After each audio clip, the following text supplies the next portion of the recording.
जो लोग पूजा मंदिर में रोजाना मूर्तियों को स्नान कराते हैं तो वह कान खोल करके सुन ले, श्री शिवाय नमस्तुभ्यम महाराज।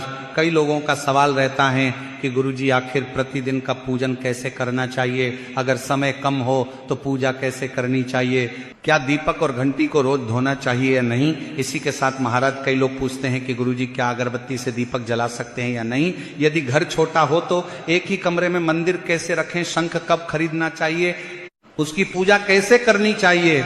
तो महाराज रोज की पूजा से जुड़े इन सभी सवालों के जवाब आपको आज की इस वीडियो में मिलने वाले हैं, इसीलिए वीडियो में अंत तक बने रहे। और यदि आपको यह जानकारी उचित लगे तो वीडियो को लाइक करें, चैनल को सब्सक्राइब करें और कमेंट बॉक्स में ओम नमः शिवाय या हर हर महादेव जरूर लिखें। तो महाराज सबसे पहले तो हम आप सभी से यही कहेंगे कि घर छोटा हो या बड़ा, एक कमरा हो या 10 कमरे, घर में छोटा सा मंदिर जरूर होना चाहिए, क्योंकि जिस घर में भगवान का स्थान होता है वहां हमेशा सकारात्मक ऊर्जा बनी रहती है। बहुत से लोग कहते हैं कि गुरुजी हमारे पास केवल एक ही रूम है, उसी में किचन भी है, उसी में सोना भी होता है, तो क्या मंदिर रख सकते हैं? तो बिल्कुल रख सकते हैं। मंदिर कभी भी घर की जगह देखकर नहीं रखा जाता, श्रद्धा देखकर रखा जाता है। अगर एक ही कमरा है तो आप दीवार पर ऊंचाई में छोटा सा मंदिर बना लीजिए या लकड़ी का छोटा मंदिर रख लीजिए, लेकिन एक बात का ध्यान रखिएगा कि मंदिर के सामने साफ सफाई जरूर होनी चाहिए। और अगर एक ही कमरे में मंदिर है तो रात के समय मंदिर में पर्दा जरूर कर दीजिए, क्योंकि भगवान का स्थान हमेशा मर्यादा वाला होना चाहिए। रात में जब आप सोने जाएं तो मंदिर का पर्दा लगा दीजिए, सुबह उठकर स्नान करने के बाद उसे हटा दीजिए। अब महाराज कई लोग ये भी पूछते हैं कि गुरुजी मंदिर किस दिशा में होना चाहिए। तो देखिए, अगर सही दिशा मिल जाए तो बहुत अच्छी बात है, लेकिन अगर घर छोटा है और जगह की कमी है तो जहां साफ और शांत स्थान मिले वहीं मंदिर बना लीजिए। अब महाराज बात आती है कि मंदिर में कौन कौन से देवी देवताओं की फोटो या मूर्ति रखनी चाहिए। तो देखिए महाराज, बहुत से लोग हर जगह से फोटो लाकर मंदिर में रखते जाते हैं, जहां भी गए जो भी दिखा उठाकर ले आए, लेकिन ऐसा नहीं करना चाहिए। मंदिर में उतनी ही फोटो और मूर्तियां रखें जिनकी आप नियमित पूजा कर सकें। जरूरत से ज्यादा फोटो रखने से मंदिर भरा भरा और अस्त व्यस्त लगने लगता है। इसीलिए हो सके तो घर के मंदिर में इन पंच देवताओं को जरूर रखें। सबसे पहले भगवान गणेश जी, फिर भगवान शिव, माता लक्ष्मी, भगवान विष्णु और सूर्यदेव। कई घरों में सूर्यदेव की फोटो नहीं होती, लेकिन कोशिश कीजिए कि पंच देवताओं का स्थान मंदिर में जरूर रहे। अगर आपके पास बहुत सारी अतिरिक्त तस्वीरें हैं और उनकी नियमित पूजा नहीं हो पाती तो उन्हें सम्मान पूर्वक लाल कपड़े में बांधकर किसी साफ स्थान पर रख दीजिए। पुरानी या टूटी हुई तस्वीरों को मंदिर में जमा करके नहीं रखना चाहिए। इसी के महाराज एक बात का विशेष ध्यान रखिएगा, मंदिर कभी भी स्टोर रूम जैसा नहीं होना चाहिए। कई लोग मंदिर में हर तरह की चीजें भर देते हैं, पुरानी माला, टूटे हुए दीपक, खराब फोटो, खाली डिब्बे, ये सब नहीं रखना चाहिए। मंदिर जितना साफ और व्यवस्थित रहेगा मन भी उतना शांत रहेगा। अब महाराज बात करते हैं रोज की पूजा कैसे करनी चाहिए। तो देखिए, पूजा के लिए सबसे जरूरी चीज है श्रद्धा। अगर आपके पास बहुत समय है तो आप विस्तार से पूजा कीजिए, लेकिन अगर समय कम है तो भी चिंता करने की जरूरत नहीं है। भगवान आपके मन का भाव देखते हैं। तो सुबह उठने के बाद सबसे पहले स्नान करके साफ कपड़े पहन लीजिए, उसके बाद मंदिर की साफ सफाई कर लीजिए। अगर रोज पूरी सफाई नहीं कर पाते हैं तो कम से कम कपड़े से मंदिर को हल्का सा पोंछ जरूर दीजिए। फिर भगवान के सामने दीपक प्रज्वलित कीजिए। बिना दीपक के पूजा अधूरी मानी जाती है, इसलिए कोशिश कीजिए कि सुबह शाम कम से कम एक दीपक जरूर जलाएं। अब महाराज कई लोगों का प्रश्न रहता है कि क्या गुरुजी अगरबत्ती या धूप बत्ती दीपक से जला सकते हैं या नहीं। तो देखिए, बिल्कुल जला सकते हैं, इसमें कोई दोष नहीं लगता है। कई बार माचिस गीली हो जाती है, कई बार पास में नहीं होती हैं, तो ऐसे में दीपक से अगरबत्ती जला लेना बिल्कुल सामान्य बात है। लेकिन महाराज एक बात का ध्यान रखिएगा, दीपक को कभी भी फूंक मारकर नहीं बुझाना चाहिए। अगर दीपक बुझाना जरूरी हो तो हाथ से धीरे से ढककर बुझाइए, क्योंकि दीपक को बहुत पवित्र माना जाता है। अब महाराज बात करते हैं दीपक को कितनी बार धोना चाहिए। देखिए, अगर आपके पास समय है तो सुबह और शाम दोनों समय दीपक धो सकते हैं, लेकिन अगर समय नहीं है तो सुबह वाला दीपक शाम को भी इस्तेमाल कर सकते हैं, इसमें कोई दोष नहीं लगता। जैसे सुबह का बना भोजन शाम तक बासी नहीं कहलाता, वैसे ही उसी दिन का दीपक भी बासी नहीं माना जाता। लेकिन महाराज अगले दिन उस दीपक को धो लेना चाहिए।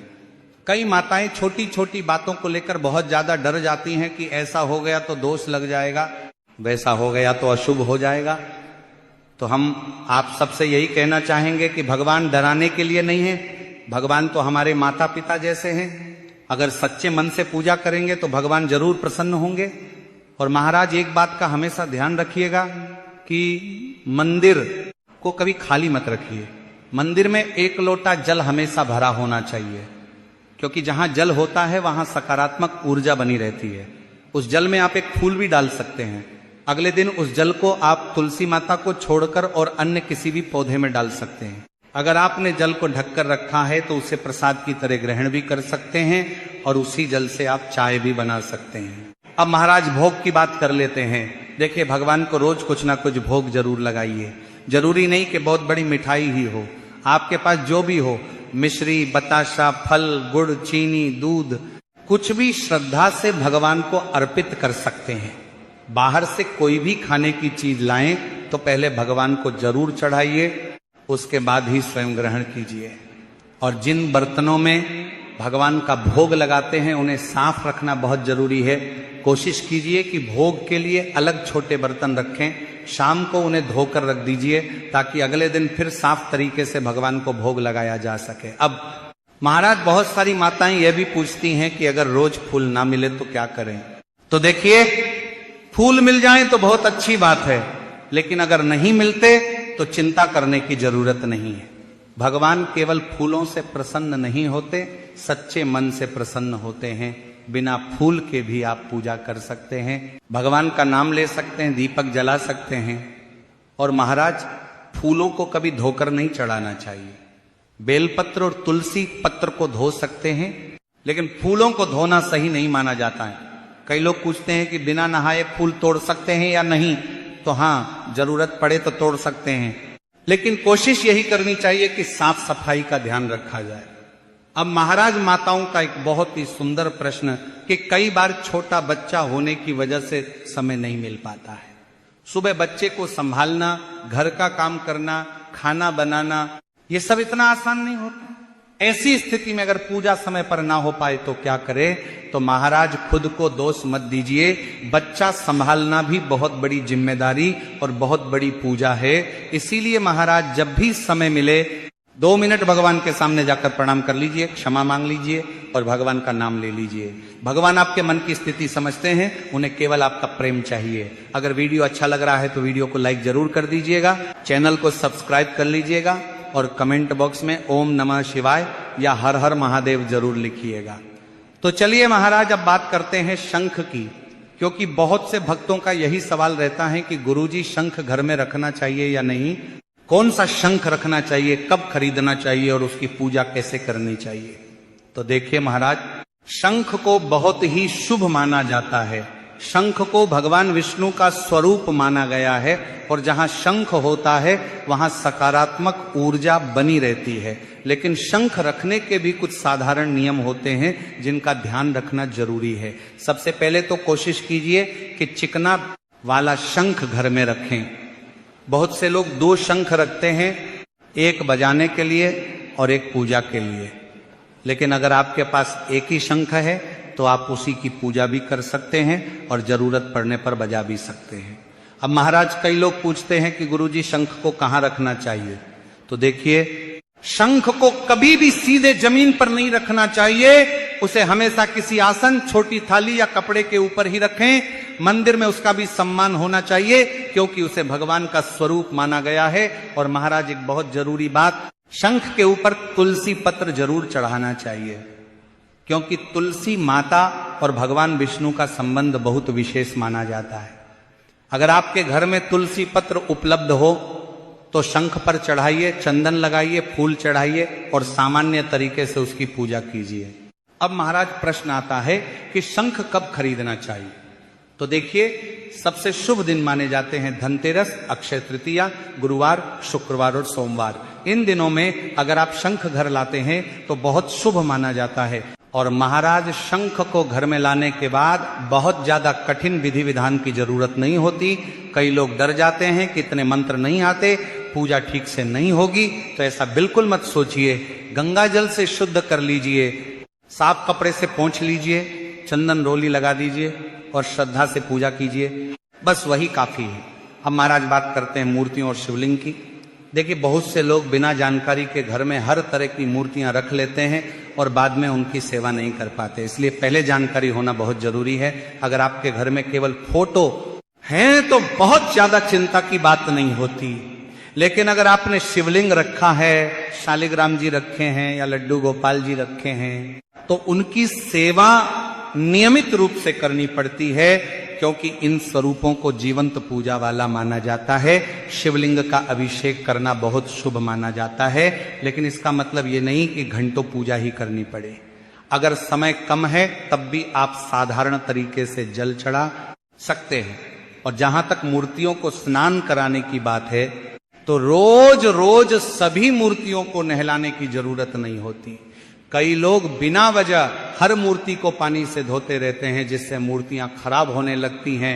अगर साधारण मूर्तियां हैं तो आप केवल साफ कपड़े से पोंछ दीजिए या हल्का सा जल का छींटा दीजिए, वही पर्याप्त है।